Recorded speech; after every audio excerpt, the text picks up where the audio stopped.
अब लेकिन यहाँ पे होम्योपैथी जो है वो इन सब में डिफरेंस जो है वो बरकरार रखती है। देखें, किसी को सर दर्द भूख की वजह से, किसी को सर दर्द गर्मी की वजह से, किसी को ब्लड प्रेशर की वजह से, किसी को पेट की दर्द की वजह से, किसी को भूख, बहुत सारी अलग अलग सिम्टम के ऊपर होम्योपैथी जो है वो अलग अलग मेडिसिन जो है वो उसका इंतखाब करती है।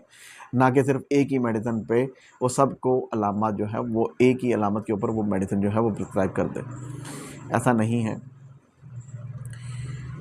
होम्योपैथी जो है वो बहुत सारे ऐसे